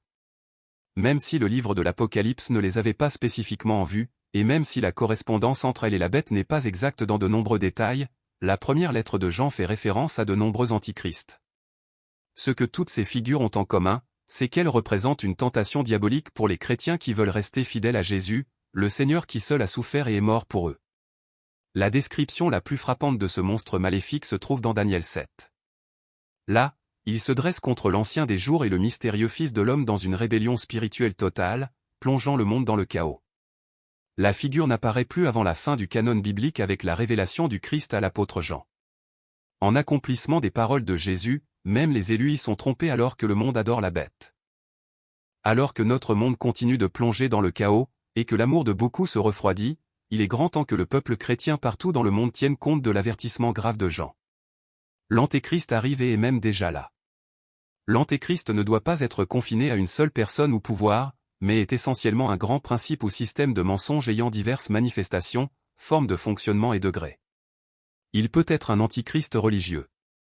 Tous ceux qui nient cette prétention du Christ Jésus, qu'ils soient dévots des religions orientales, athées, déistes ou agnostiques, sont des antichrists. Sont également inclus tous les membres du clergé chrétien autoproclamé qui disent, comme l'a fait un ministre congrégationaliste de Boston, Massachusetts, « J'ose dire que Jésus ne revendique rien pour lui-même qui ne soit pas universellement vrai de la nature idéale ou divine inhérente à nous tous et que Jésus n'était pas plus un fils de Dieu que ne l'étaient ces philosophes païens. » De plus, puisque tous ceux qui nient que Jésus est venu dans la chair sont des antichrists, il s'ensuit que tous ceux qui prétendent que Jésus fut incarné simplement vêtu de chair sont des antichrists. Car de tels nient que Jésus est réellement venu dans la chair. Il nous est clairement dit que la parole est devenue chair et qu'il fut produit d'une femme. S'il n'avait été que simplement incarné, il aurait pu se passer d'une mère humaine. Ou il est un antichrist politique. Tout comme il y a des antichrists religieux, il y a aussi des antichrists politiques. Le communisme en est un bon exemple. Le communisme est un antichrist en ce qu'il cherche à remplacer le Christ et son royaume en tant que souverain légitime de la terre et seule espérance de l'humanité. Ainsi, il nous est dit que c'est le caractère messianique du communisme qui lui donne un pouvoir dynamique pour exiger l'allégeance. Ces dirigeants tels que Lénine et Staline ont été non seulement idolâtrés mais déifiés, qualifiés de sauveurs et de ceux choisis par Dieu pour diriger leur peuple. Ce qui est vrai du communisme en tant qu'antichrist est également vrai des Nations Unies. On lui attribue un rôle messianique par le clergé de la chrétienté en tant que sauveur du monde, sa seule espérance et sa seule lumière. Alors que la Bible montre clairement que Jésus-Christ et le royaume de Dieu sont notre seule espérance. L'Antéchrist est-il bien vivant sur la planète Terre? Beaucoup disent que l'Antéchrist est bien vivant. Il nous est dit qu'il attend en coulisses pour assumer son rôle de dictateur mondial sur la scène mondiale. Il pourrait être un homme d'affaires riche, un politicien puissant, ou il pourrait être quelqu'un qui se cache quelque part autour de l'Église, ou il pourrait être entré dans l'Église et mettre en œuvre secrètement son plan. Même le remarquable et intemporel livre du père Vincent M. Kelly, *The Antichrist Book*, fait une déclaration étonnante du pape Pie XII. Le père M. C. Kelly souligne son enquête sur les derniers jours avec cette citation du pontife: « Nous sommes maintenant confrontés à la confrontation finale entre l'Église et l'anti-Église. » Le père Michel ne prétend pas savoir qui est l'Antéchrist, où il apparaîtra ni quand, mais il aligne les signes des temps, reliant ces signes aux prophéties de Daniel, du Nouveau Testament, des pères de l'Église et des voies prophétiques modernes. De nombreux théologiens évangéliques croient que l'évolution du mal est l'accomplissement des signes bibliques qui se produisent à notre époque: guerre, famine, fléaux et maladies, tremblements de terre, accidents de la route, transport rapide, escalade des connaissances, violence, l'occulte et l'évangile prêché, correspondent de manière alarmante à la fin de l'histoire du monde telle que nous la connaissons. Jusqu'où avons-nous progressé pour recevoir et adorer l'Antéchrist? Il semble que la guerre croissante de la société contre la religion soit une prophétie apocalyptique clé. Les mœurs semblent s'évaporer sous nos yeux. On nous dit que le mal est bon et le bien est mal. Nous implorons le ciel pour la miséricorde alors que nous menons cette guerre invisible contre Satan et ses démons. L'Antéchrist fait référence à une personne spécifique qui apparaîtra à la fin de l'ère actuelle, juste avant le retour du Christ, et qui sera l'incarnation ou l'accomplissement de tout le mal. Le mot Antéchrist signifie littéralement quelqu'un qui s'oppose au Christ. Et c'est exactement ce que sera l'Antéchrist, absolument opposé au Christ et à son peuple. Bien que la Bible ne rentre pas dans les détails, il est clair que l'Antéchrist fera partie de la dernière tentative de Satan d'arrêter le plan de Dieu pour le monde. Rappelez-vous, Satan est totalement opposé à Dieu. Et son seul but est de bloquer les plans de Dieu par tous les moyens possibles. Il l'a tenté au début de la race humaine avec Adam et Ève. Et encore, bien que sans succès, au début du ministère de Jésus. À mesure que le temps du retour de Jésus approche, Satan fera une dernière tentative à grande échelle pour tromper le monde et détourner les gens du Christ. L'Antéchrist est-il vivant aujourd'hui? C'est peut-être oui, et cet homme vit parmi nous maintenant. Cela nous exhorte à être vigilants et sur nos gardes. Cela nous rappelle également que Satan est toujours actif. Et comme vous l'avez entendu dire que l'Antéchrist vient, même maintenant, de nombreux antichrists sont venus. Lorsqu'il viendra, l'Antéchrist prétendra être Dieu, mais il niera aussi la vérité du Christ et s'opposera à ceux qui le suivent. La clé est de connaître la vérité de Dieu, de croire la vérité de Dieu et de vivre selon la vérité de Dieu. Rappelez-vous, résistez au diable et il fuira loin de vous. Approchez-vous de Dieu et il s'approchera de vous. Nous vivons une époque où la bataille entre le royaume de Dieu et le royaume de Satan s'intensifie comme jamais auparavant. Beaucoup croient que c'est parce que nous approchons du retour du Christ et de la destruction finale du royaume de Satan. L'action de l'esprit de l'Antéchrist va s'intensifier à mesure que nous nous rapprochons de la fin des temps. L'esprit de l'Antéchrist est l'esprit qui opère à travers chaque antichrist. Et Jean nous a donné certaines marques de l'esprit de l'Antichrist qui sont très importantes. Tout d'abord, cela commence en association avec le peuple de Dieu. Dans 1 Jean 2h19, Jean écrit concernant les antichrists: « Ils sont sortis du milieu de nous, mais ils n'étaient pas des nôtres, car s'ils eussent été des nôtres, ils seraient demeurés avec nous, mais cela est arrivé afin qu'il fût manifeste que tous ne sont pas des nôtres. » Ainsi, l'Antichrist commence toujours d'une manière ou d'une autre en association avec le peuple de Dieu, mais il n'y appartient pas vraiment, et en temps voulu cela sera rendu manifeste. C'est une marque de l'esprit de l'Antichrist. C'est très important. L'Antéchrist ne nie pas l'existence de Dieu. En fait, il prétend être le représentant de Dieu. Ce qu'il nie, c'est la relation du Père et du Fils au sein de la divinité. Je veux examiner quelques passages scripturaux très importants afin que vous ne soyez pas inconscients de ce que Satan prépare. Dans 2 Thessaloniciens 2, Paul traite de l'apparition, de la révélation et de la manifestation de l'Antéchrist. Il aborde également la préparation au retour du Seigneur. Et ils sont très étroitement liés parce que l'acte satanique final avant le retour du Seigneur sera la révélation de l'Antéchrist. En fait, Paul dit que le Seigneur détruira l'Antéchrist par l'éclat de sa venue. Paul a écrit: « Ne vous laissez pas ébranler ni troubler, ni par un esprit, ni par une parole, ni par une lettre, comme venant de nous, car il savait que de nombreux chrétiens seraient prêts à croire des prédictions spécifiques quant au moment du retour de Jésus. J'ai certainement entendu de nombreuses de ces prédictions au cours de mon ministère, et je suis étonné de voir les multitudes de chrétiens qui s'y attachent. Qu'une personne croit que l'enlèvement aura lieu avant la tribulation de 7 ans ou après, nous devons reconnaître ceci: l'Antéchrist pourrait être vivant aujourd'hui et il est sur terre maintenant. Pour ceux qui croient que Jésus reviendra pour son peuple avant la tribulation, l'Antéchrist surgira après cet événement imprévu pour confirmer un accord de paix de 7 ans avec Israël. Ceux qui interprètent le retour de Jésus à la fin de la tribulation pourraient également voir l'Antéchrist actif à tout moment, car ces efforts pourraient déjà être en cours en vue du futur retour du Christ. En tant que croyants, nous n'avons pas besoin de craindre le futur antéchrist, mais nous devons être vigilants face à toute personne qui nie le Christ. La principale différence est que le futur antéchrist deviendra finalement un leader mondial issu de l'Europe moderne qui formera un accord de paix avec Israël. Toute personne correspondant à cette description pourrait potentiellement s'intégrer dans le rôle de l'antéchrist à venir. Cependant, Apocalypse 13 décrit des caractéristiques supplémentaires de son leadership. Deux aspects importants notés là-bas incluent sa résurrection après une blessure mortelle et la marque de la bête. L'antéchrist semblera être mort, mais retrouvera ses forces. De plus, il forcera tous les peuples sous sa direction à recevoir une marque inconnue sur la main ou la tête pour acheter et vendre, représentée par le nombre 666. Il sera également un homme de guerre. Son leadership s'étendra tout au long de la tribulation.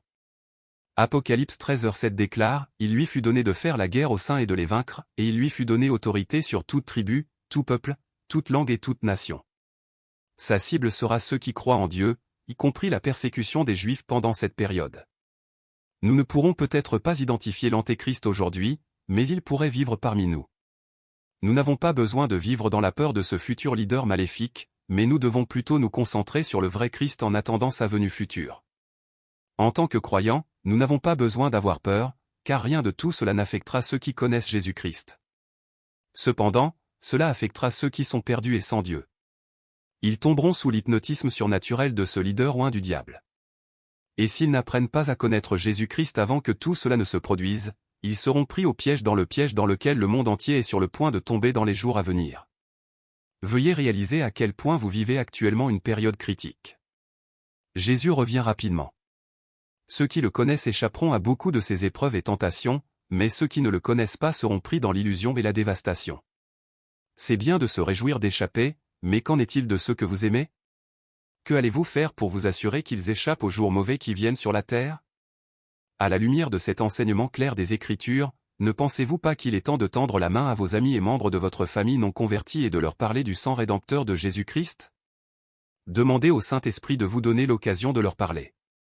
Puis laissez-le remplir votre bouche des bons mots alors que vous les suppliez sincèrement de faire de Jésus-Christ le Seigneur de leur vie. Le jour du jugement. La raison pour laquelle l'évangile de Jésus est précieux est qu'il offre un salut joyeux d'un jugement furieux. La Bible parle de la fureur de la colère de Dieu le Tout-Puissant. Et la Bible exalte que Jésus nous délivre de la colère à venir. C'est Dieu le Père lui-même qui a envoyé Jésus pour nous sauver de sa propre colère. Dieu prouve son amour envers nous, en ce que, lorsque nous étions encore pécheurs, Christ est mort pour nous. À bien plus forte raison donc, étant maintenant justifiés par son sang, serons-nous sauvés par lui de la colère de Dieu. Si une éclipse solaire totale signale le début du jour du jugement, que se passera-t-il après? Comment le monde entier passera-t-il ce jour? La Bible déclare que Dieu a fixé un jour où il se propose de juger la terre habitée. Ce jour du jugement, également appelé le jugement final, est le moment où Jésus, le Fils de Dieu, jugera les vivants et les morts avant de détruire l'ancien ciel et la terre, qui sont corrompus par le péché. Le péché peut être défini comme tout ce qui s'oppose à la volonté et à la loi de Dieu. S'engager dans le péché, c'est désobéir ou abuser de ses lois. Parce que l'envie de péché réside dans la nature humaine, l'humanité est corrompue et en quelque sorte poussée par les inclinations immorales qui vivent en tous. C'est une conséquence de la chute dans le péché dans le jardin d'Éden. Avant de créer son nouveau ciel et sa nouvelle terre, Dieu doit faire disparaître tout ce qui pourrait produire ou porter le péché dans sa nouvelle création.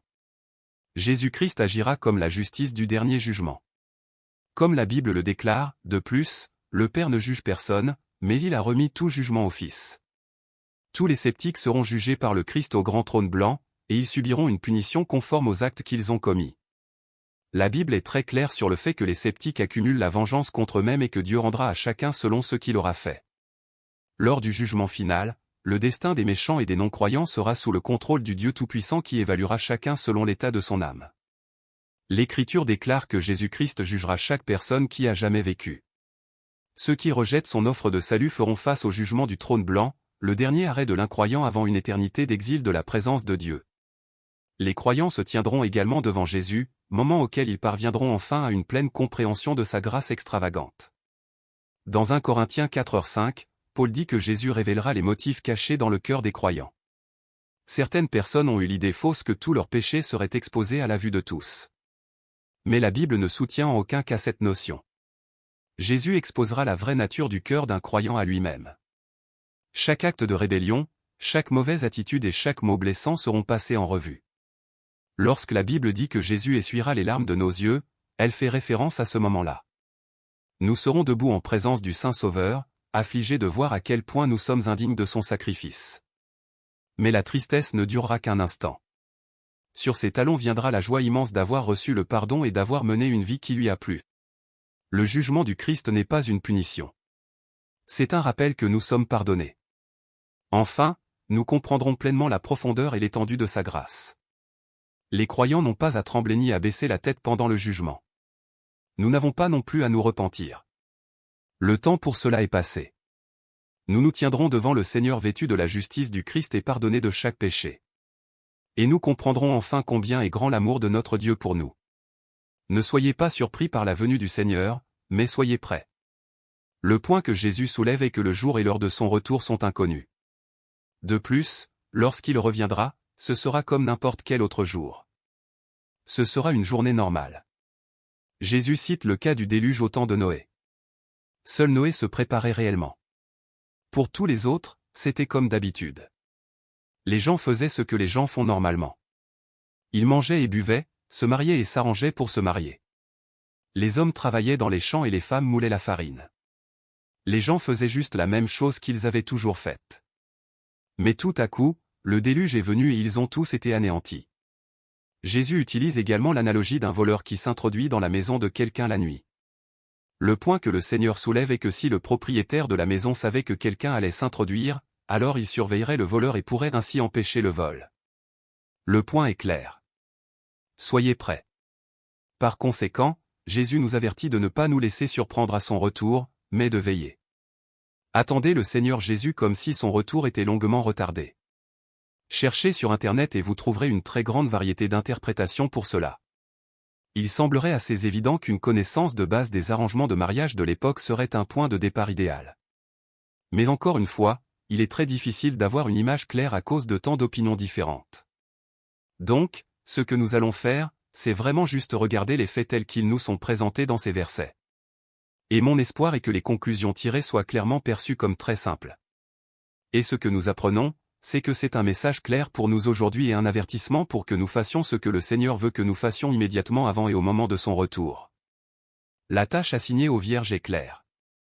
Elles doivent sortir à la rencontre de l'époux, et toutes les 10 prirent leur lampe avec elles. La différence entre elles est que les 5 sages prirent des vases d'huile avec elles au cas où l'époux tarderait. Les folles n'avaient que l'huile qui était déjà dans leur lampe. Toutes les 10 vierges taillaient leur lampe, mais celles des folles commencèrent à s'éteindre à mesure que l'huile manquait. Ainsi, tout de suite, vous voyez des attitudes très différentes. Les 5 folles étaient plutôt tièdes et montraient très peu d'engagement envers la tâche à accomplir. Les sages, en revanche, montraient du dévouement et avaient même investi dans de l'huile supplémentaire au cas où cela leur aurait coûté plus cher. Nous ne savons pas quand le Seigneur reviendra réellement. Et aussi, nous devrions être préparés au fait que cela pourrait prendre un certain temps, comme dans la parabole du maître qui s'absente pendant un certain temps. Et maintenant, nous voyons que l'époux tarda à venir. Il y a une nouvelle vidéo ce matin que certains disent être la preuve que nous ne sommes pas seuls dans l'univers. Quelque chose d'étrange se passe à Jérusalem en ce moment. Des gens signalent des lumières mystérieuses dans le ciel, des sons étranges près du mont du Temple, et même des rêves et des visions inhabituelles. Dans le même temps, de plus en plus de personnes en Israël retournent à leur ancienne foi et des changements naturels inattendus sont enregistrés dans la région. Toutes ces choses pourraient-elles être liées? Sommes-nous témoins de signes de Dieu préparant le monde à quelque chose de grand? Un miracle se produit à Jérusalem. Ces derniers mois, Jérusalem est devenue le centre d'intenses discussions spirituelles. De multiples phénomènes étranges et inexplicables ont été enregistrés par les habitants et les visiteurs, des événements que beaucoup appellent maintenant surnaturels. Des témoins ont signalé des lumières mystérieuses et brillantes apparaissant au-dessus du mont du Temple, formant parfois des motifs dans le ciel qui ressemblent à des figures angéliques avec des ailes déployées. Certaines de ces lumières se déplaçaient en motifs synchronisés, donnant l'impression d'une armée d'anges planant au-dessus de la ville sainte. Ces formations lumineuses inhabituelles ont été vues la nuit et même par temps nuageux ou brumeux, alors qu'aucune condition atmosphérique connue ne pouvait les expliquer. En plus de ces lumières, il y a eu des récits de sons étranges, semblables à des trompettes, parfois décrit comme un profond bourdonnement vibrant qui semble provenir du ciel lui-même. Ces sons n'ont pas de source claire et ont été entendus simultanément dans différentes parties de la ville, ce qui a conduit certains à croire qu'il pourrait s'agir de chauffards célestes, un symbole biblique de l'avertissement ou de l'appel de Dieu au rassemblement. Un autre phénomène étrange concerne les rêves et les visions. Des chefs religieux de Jérusalem ont noté une augmentation significative du nombre de personnes, jeunes et moins jeunes, rapportant des rêves d'êtres célestes, d'avertissements prophétiques ou d'images vives du troisième temple. Il est intéressant de noter que nombre de ces rapports proviennent d'individus sans aucun bagage religieux. Même des enfants ont parlé clairement et avec assurance d'événements dont ils ne devraient avoir aucune connaissance, décrivant des anges, des batailles de la fin des temps et des rencontres divines. Certains visiteurs à Jérusalem ont également décrit des moments où le temps semblait distordu ou où ils ressentaient une présence divine écrasante près de lieux sacrés comme le mur des Lamentations ou le mont des Oliviers. Tout au long de la Bible, Dieu a utilisé des signes surnaturels pour révéler sa volonté ou signaler des transitions majeures. Dans 2 Rois 6h17, le prophète Élisée pria pour que les yeux de son serviteur s'ouvrent, et soudain il vit les collines remplies de chevaux et de chars de feu. Une armée céleste envoyée pour protéger le peuple de Dieu. Dans Luc 2, à la naissance de Jésus, une multitude d'hôtes célestes apparut, louant Dieu dans les cieux. De même, le livre de l'Apocalypse décrit des scènes de forces angéliques se déplaçant à travers les cieux pour exécuter le jugement divin et la protection.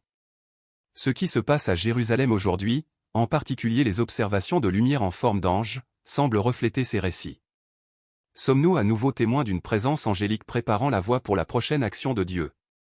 Dans Luc 21h11, Jésus avertit que dans les temps de la fin, il y aurait des spectacles effrayants et de grands signes venant du ciel. Les récentes apparitions à Jérusalem semblent correspondre exactement à cette description. Que ce soit des lumières dans le ciel ressemblant à des anges, des sons inexpliqués, des rêves prophétiques ou un réveil spirituel parmi le peuple, quelque chose est clairement en train de se produire.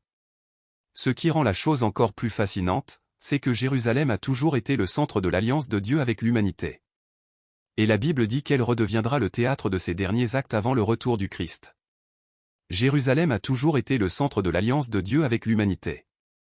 Lorsque nous examinons tout ce qui se déroule à Jérusalem aujourd'hui, les tensions croissantes, les signes prophétiques et même les événements surnaturels, nous devons prendre du recul et nous demander, pourquoi Jérusalem?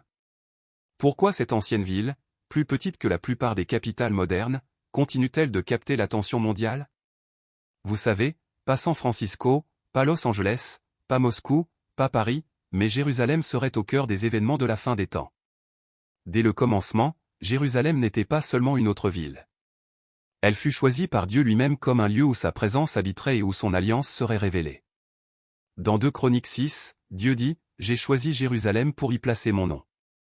Bien avant de devenir la capitale d'Israël, elle était déjà une capitale spirituelle, le lieu même où Abraham fut mis à l'épreuve, offrant Isaac sur le mont Moria, qui devint plus tard le site du temple de Salomon.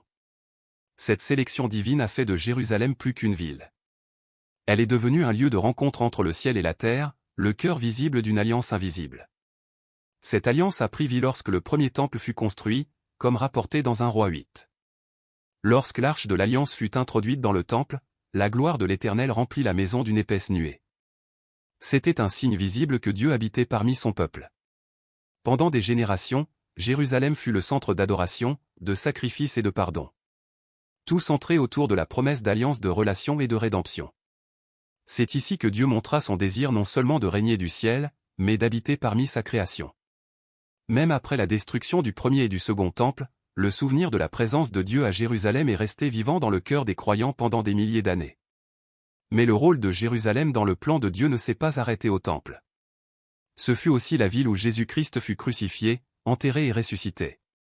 La nouvelle alliance, l'accomplissement ultime de la promesse de Dieu, fut scellé sur une colline juste à l'extérieur de Jérusalem. Jésus, le Fils de Dieu, mourut et ressuscita en ce même lieu, connectant à jamais Jérusalem au salut pour toute l'humanité. Il pleura sur Jérusalem, pria avec angoisse à Gethsémanée, et finalement monta au ciel depuis le mont des Oliviers, promettant qu'il reviendrait un jour au même endroit. Jérusalem n'est pas seulement une partie de l'histoire biblique. C'est la scène où le plan éternel de Dieu s'est déroulé et où il se déroulera à nouveau.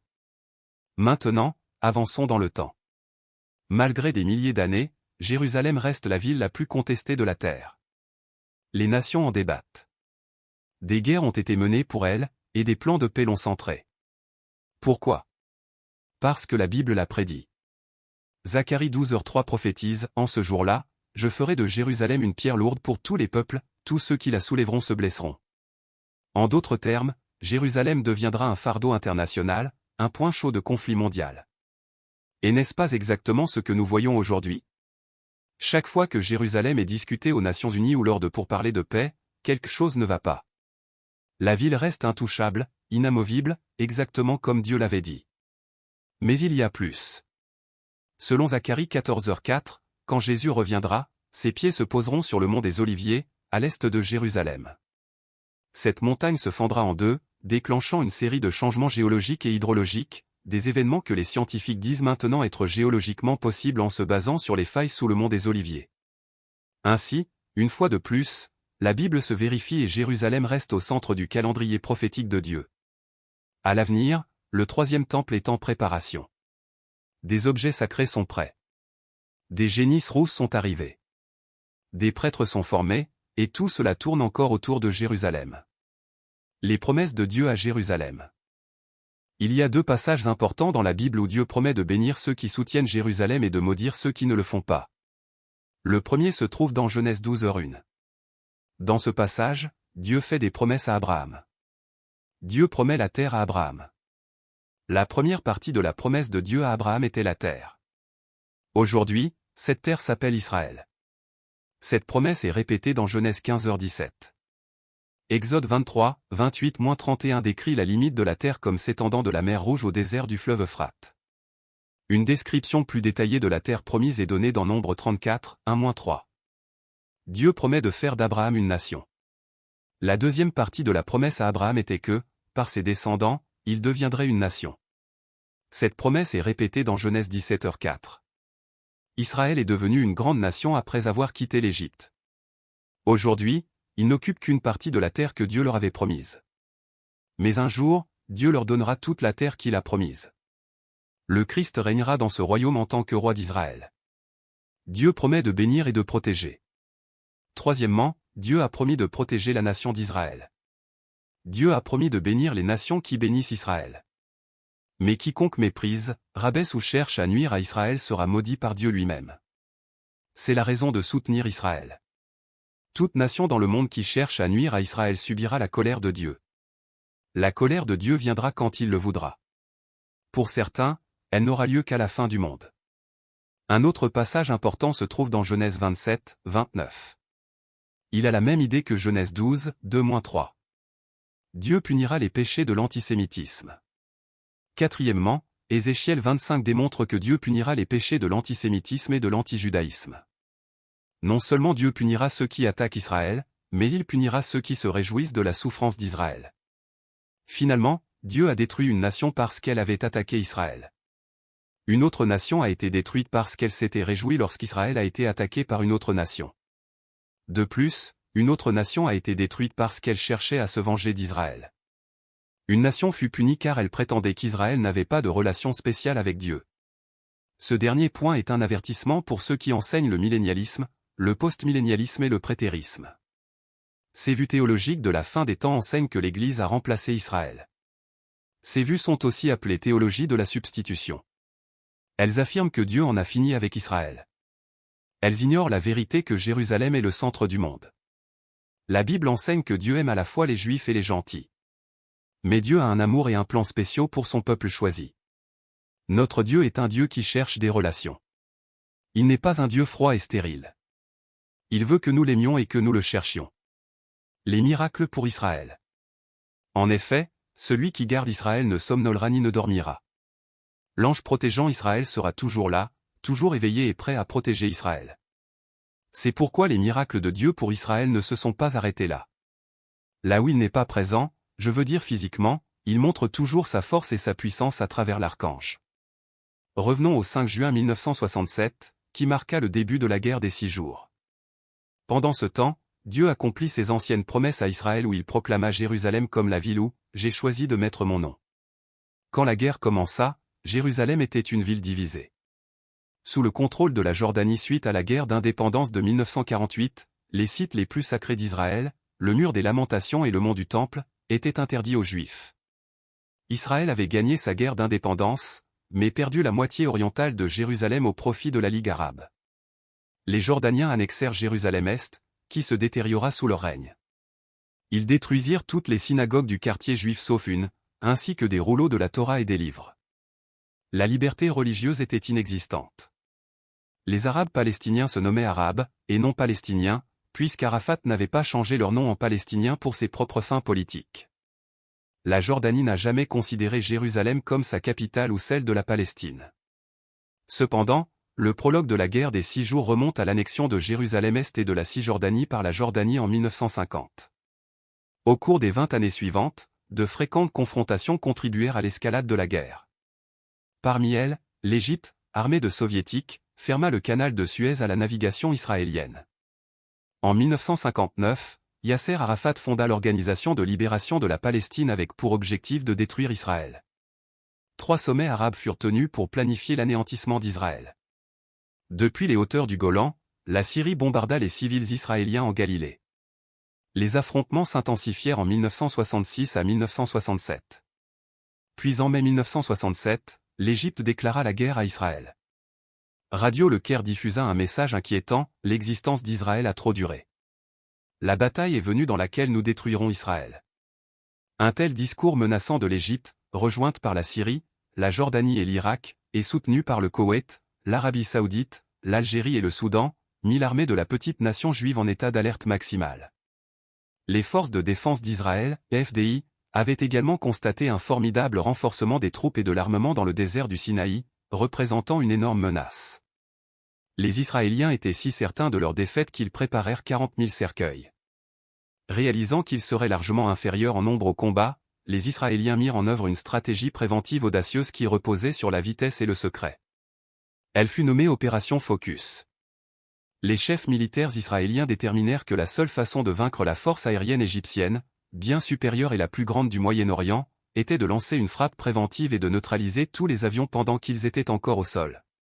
Leurs pilotes s'étaient entraînés longtemps et bien pour une telle mission. Et le 5 juin, ils la mirent en marche. L'opération Focus reste l'une des campagnes aériennes les plus réussies de l'histoire militaire. Pendant la guerre des 6 jours, l'armée de l'air israélienne détruisit 452 avions ennemis tout en n'en perdant que 46. Pendant la brève guerre, Israël conquit le plateau du Golan à la Syrie, le Sinaï à l'Égypte, et la Judée et la Samarie, Cisjordanie, ainsi que la vieille ville de Jérusalem et ses sites sacrés, à l'occupation jordanienne. Israël quadrupla sa taille, mais ceux qui combattirent dans cette guerre s'accordent à dire que ce fut plus que du génie militaire et du courage qui menèrent à la victoire. Il y eut de nombreux miracles également. Presque tous croyaient que l'intervention surnaturelle de Dieu avait assuré leur victoire. Sinon, comment pendant 3 heures les avions de l'armée de l'air israélienne ont-ils détruit des avions sur une piste égyptienne après l'autre, sans que les Égyptiens ne signalent à l'avance à leurs forces les attaques aériennes imminentes? Weizmann, qui fut plus tard président d'Israël, a simplement dit « le doigt de Dieu ». De nombreux témoins ont raconté que des avions plus anciens, qui avaient été sujets à des problèmes, se sont comportés étonnamment bien ce jour-là. Des membres d'escadrilles qui pilotaient les bombardiers VAR vieillissants ont déclaré que le 5 juin, ces appareils âgés ont fonctionné sans aucune défaillance. Un obus ennemi qui a directement touché un dépôt de munitions n'a miraculeusement pas explosé. Un jeune fantassin israélien en patrouille avec un autre soldat a rapporté une rencontre avec un camion chargé de 18 soldats égyptiens bien armés. Les 2 Israéliens, équipés d'armes inadéquates, croyaient qu'ils allaient mourir. Cependant, les Arabes, paniqués, ne leur ont pas tiré dessus et ont obtempéré immédiatement lorsque le soldat israélien a alors crié « main en l'air ». Plus tard, il a demandé à un sergent égyptien pourquoi il n'avait pas tiré sur les soldats israéliens. La réponse « mes bras se sont gelés. Ils sont devenus paralysés. Tout mon corps était paralysé. Et je ne sais pas pourquoi. » Les Arabes non seulement ont cédé à leur peur et ont agité des drapeaux blancs de reddition. Un commandant de char a expliqué plus tard qu'il avait renoncé face à un nombre bien inférieur de chars juifs parce qu'il avait vu un mirage du désert qui lui avait fait voir des centaines de chars israéliens. Certains correspondants militaires, même des personnes non religieuses, doivent admettre que cette guerre fut menée avec l'aide du ciel. Avant la guerre des 6 jours, le maire de Jérusalem, Teddy Kollek, avait demandé à la chanteuse Naomi Shemer d'écrire une chanson en l'honneur de Jérusalem pour le festival de la chanson israélienne à l'occasion du jour de l'indépendance en 1967. Elle accepta et écrivit l'hymne « Jérusalem d'or », qui fut la première chanson écrite sur la ville en 19 ans d'occupation jordanienne. Un mois plus tard, les victoires de la guerre des 6 jours lui donnèrent l'occasion de composer un nouveau verset sur la réunification de Jérusalem. Cela devint un succès. Jérusalem d'or, la ville éternelle aimée par les Juifs et les chrétiens, berceau de leur foi, est un marqueur capital dans l'histoire du monde où le Dieu d'Abraham, d'Isaac et de Jacob prouva une fois de plus son droit sur la terre d'Israël. Souvenons-nous que près de 2 décennies de contrôle jordanien n'empêchèrent pas les Juifs de se souvenir de Jérusalem. Le cœur même de leur patrie depuis 3000 ans était inscrit chaque jour dans chaque prière, dans chaque nation du globe où les Juifs étaient dispersés depuis des millénaires. Demandez simplement, sans la main de Dieu et la protection de l'archange Michel, comment Israël aurait-il pu transformer la défaite en victoire d'une manière si majestueuse? Dieu a protégé Israël dans le désert. Pendant qu'Israël traversait le désert, Dieu ne les a jamais quittés. Dieu a laissé l'archange marcher à proximité pour accompagner son peuple. Lorsque les Israélites ont quitté l'Égypte, Dieu a commencé à diriger la nation avec une colonne de nuée le jour et une colonne de feu la nuit. Celles-ci ont servi à guider Israël à travers le désert afin que l'ange puisse les protéger chaque fois que nécessaire. Les provisions de Dieu comprenaient toutes les substances nécessaires, nourriture et eau, dont Israël aurait besoin pendant son séjour de 40 ans dans le désert. Exode 16, 12-15 montre que Dieu fit cela sous forme de manne et de caille. Dans Exode 15h25, Dieu donna aux Israélites de l'eau propre à boire. Une autre provision du Seigneur fut le tabernacle lui-même, qui représentait la purification des Israélites de leurs péchés par des offrandes à Dieu. Bien que le tabernacle soit important pour comprendre le peuple juif et sa relation avec Dieu, c'est un sujet bien plus profond qu'il ne peut être expliqué dans cette question. Dieu donna aussi la loi aux Israélites, y compris les 10 commandements. Dieu utilisa la loi comme une provision pour maintenir les Israélites dans une bonne conduite morale et en bonne santé physique, forts et exempts de maladies.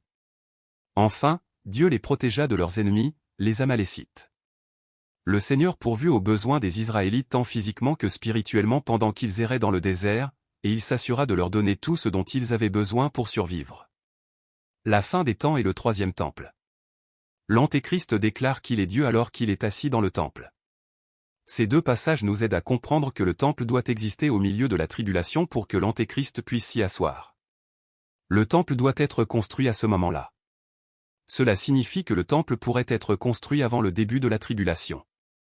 Il pourrait également être construit avant l'enlèvement. Par conséquent, la réponse à la question est que le temple pourrait être construit avant ou après l'enlèvement. Mais le temple est construit avant que l'Antéchrist ne se déclare Dieu. Jésus leur ouvrit les yeux et les cœurs à la vérité de la sainte parole de Dieu. La Bible se lit de la Genèse jusqu'à la fin de l'Apocalypse, lorsque Jésus revient une seconde fois pour empêcher l'humanité de s'entretuer et de prendre le contrôle de la terre pour régner pendant 1000 ans. Alors Jésus fera un nouveau ciel et une nouvelle terre. Alléluia. Jésus est la seule espérance pour le monde. Avec la naissance de la génisse rousse, l'une des conditions préalables les plus importantes à la construction du 3e temple est remplie. La Bible enseigne clairement qu'un nouveau temple, le 3e temple, sera construit à un moment donné, afin qu'un certain nombre de prophéties concernant la seconde venue du Christ soient accomplies. La Bible déclare que le 3e temple existera pendant la période de la grande tribulation. Le prophète Daniel fait référence à ce temple lorsqu'il dit que le prince à venir, c'est-à-dire l'Antéchrist, y entrera et mettra fin au sacrifice au milieu de la tribulation. Il fera une solide alliance avec plusieurs pour une semaine, et au milieu de la semaine, il fera cesser le sacrifice et l'offrande. Et sur l'aile des abominations viendra celui qui cause la désolation, jusqu'à ce que la ruine et ce qui a été décrété fondent sur le dévastateur. L'apôtre Paul le mentionne lorsqu'il déclare que l'homme de l'iniquité profanera le temple en y entrant et en se déclarant Dieu.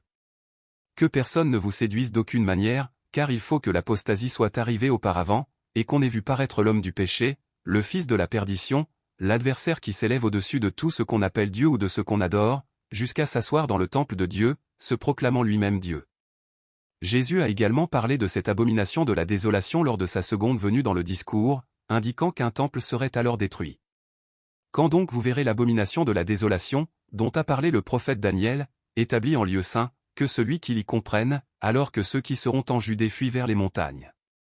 Le 3e temple est également mentionné dans le livre de l'Apocalypse lorsque l'apôtre Jean reçoit l'ordre de le mesurer. Puis on me donna un roseau semblable à une verge, en disant, « Lève-toi, et mesure le temple de Dieu, et l'autel, et ceux qui y adorent. Mais le parvis extérieur du temple, ne le mesure pas, et laisse-le de côté, car il a été donné aux nations, et elles fouleront la ville sainte pendant 42 mois. La question serait donc de savoir quand le temple sera reconstruit. La Bible ne révèle pas la réponse à cette question. Tout ce qu'elle dit avec certitude, c'est que le temple existera lorsque l'Antéchrist se révélera et qu'il sera là au moment de la tribulation. Puisque cela n'aura lieu que 3 ans et demi après le début de la tribulation, certains en ont conclu que le temple sera probablement reconstruit avant le début de la tribulation en raison de l'improbabilité de construire un temple aussi magnifique en si peu de temps. D'un autre côté, le temple peut être érigé assez rapidement car les Juifs ont proposé des plans pour ériger simplement un temple-tente comme le tabernacle de Moïse. L'Institut du Temple a déjà tout préparé à cet effet et a formé des prêtres de la lignée lévitique pour se préparer à cette éventualité. L'autre question est celle du astérisque ou astérisque. Le prochain temple ne peut être construit qu'à l'endroit où se trouvaient les 2 temples précédents, car le Saint des Saints doit être exactement au même endroit. Mais il y a maintenant de nombreuses controverses quant à l'emplacement exact du dernier temple, sur le mont du Temple ou non, mais au nord ou au sud de celui-ci. La plupart des spécialistes sont toujours fermement convaincus que les anciens temples se tenaient là où se trouve actuellement le dôme du rocher. Cette croyance peut être fausse, mais apparemment il n'y a aucun moyen de prouver l'emplacement exact sans effectuer de fouilles archéologiques sur le mont du Temple, ce qui est actuellement interdit par les musulmans ainsi que par les lois nationales.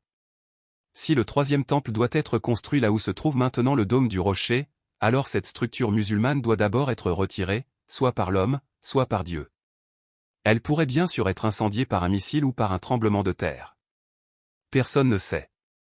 Un groupe croissant de chrétiens a néanmoins une grande passion pour le 3e temple. Quelque chose pourrait se produire pour créer une vague de fierté nationaliste qui exigera un nouveau temple. Cet événement catalytique pourrait être la découverte de l'Arche d'Alliance, ou peut-être sur un site de fouilles voisin, ou un événement politique qui s'ensuit. Il est possible que les anciens temples n'étaient pas situés là où se trouve actuellement le dôme du rocher. Il existe de solides preuves que leur emplacement était au nord du dôme et que l'autel sacrificiel à l'intérieur du dôme était celui que Salomon a construit au milieu de la cour pour gérer les milliers de sacrifices spéciaux qu'il a offerts au Seigneur le jour où le premier temple a été dédié. Si tel est le cas, alors le 3e temple pourrait être construit au nord du dôme du rocher, plaçant le dôme dans la cour des gentils. Cela pourrait bien être la solution que l'Antéchrist trouvera lorsqu'il négociera la paix entre les Juifs et les Arabes. Nous ne sommes toujours pas sûrs. La naissance de la nouvelle génisse rousse, qui reste à confirmer comme candidate appropriée pour l'offrande sacrificielle, a rempli une condition préalable importante pour la construction du 3e temple, qui sera certainement là à la fin des temps selon l'Ancien et le Nouveau Testament. Le temple pourrait être érigé au début de la tribulation sous la forme d'un temple-tente comme le tabernacle de Moïse avec une structure plus permanente éventuellement construite autour et au-dessus.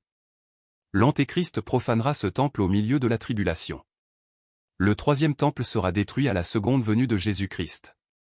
Et le 4e temple d'où Jésus régnera sur toute la terre apparaîtra. Il est décrit en détail dans Ézéchiel 40, 46. Les paroles du Seigneur résonnent fort et vraies. Un petit détail, mais lorsqu'il est examiné attentivement et harmonisé, il peut imprégner beaucoup de signification, de sens et d'instruction à ceux qui suivent sa parole. Louez le Seigneur et qu'il revienne très bientôt. Si les chrétiens sont enlevés et que le temple n'existe pas à Jérusalem, alors le temple sera construit pendant la première partie de la tribulation qui suit. Concernant la reconstruction, certains pensent que cela n'a pas d'importance. Continuez à être plus semblable au Christ chaque jour, chaque heure, chaque minute.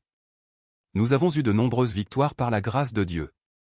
Toute louange à notre Roi et Sauveur immortel, Jésus-Christ, notre Seigneur. Allez-y, les amis. Pas de retraite, pas de reddition.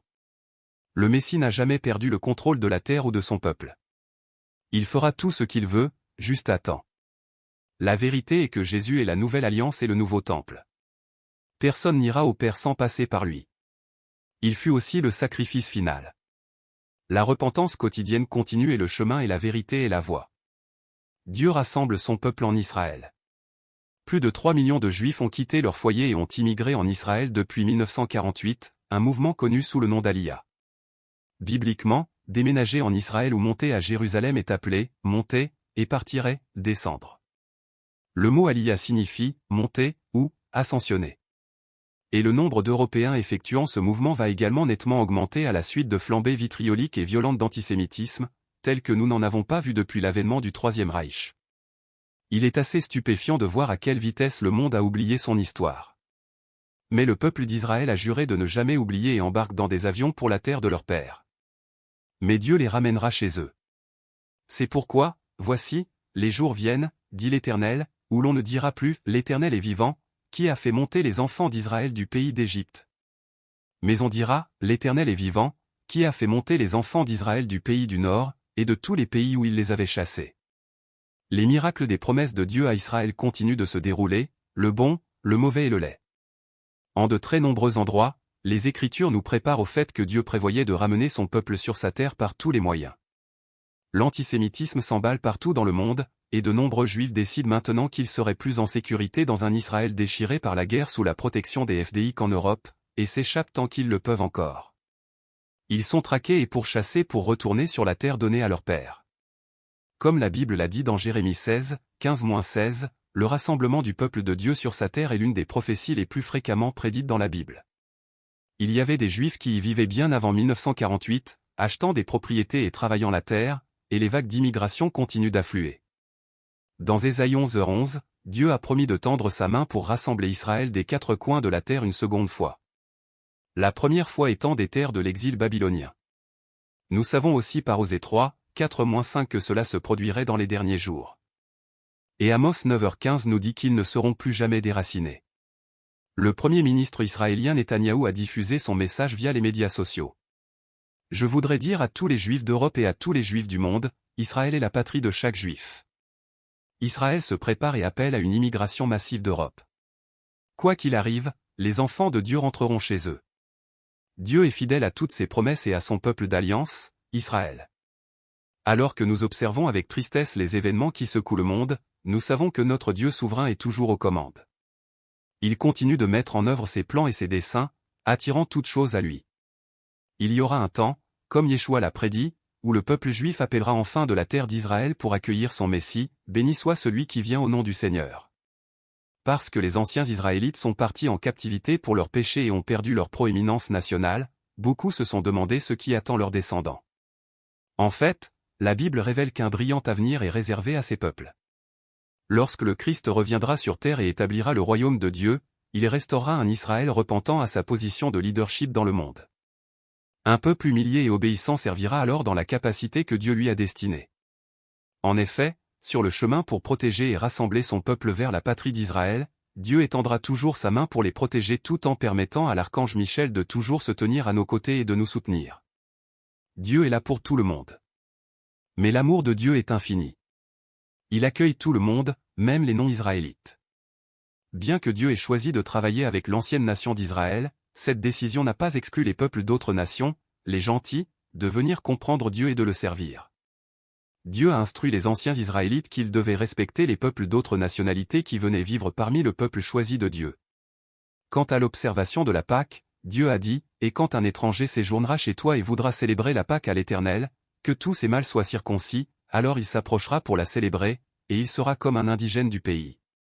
Car aucun incirconcis n'en mangera, montrant l'équité pour tous. » Dieu a continué, « Une même loi sera pour l'indigène et pour l'étranger qui séjournera parmi vous. » Plus tard, Dieu a ajouté, « Tu ne maltraiteras point l'étranger, et tu ne l'opprimeras point, car vous avez été étrangers dans le pays d'Égypte. » Lorsque le Saint-Esprit fut accordé aux disciples de Jésus et que l'Église du Nouveau Testament fut établie le jour de la Pentecôte, les membres de cette première congrégation étaient initialement des Juifs, descendants de Juda, l'une des 12 tribus qui composaient l'ancien Israël.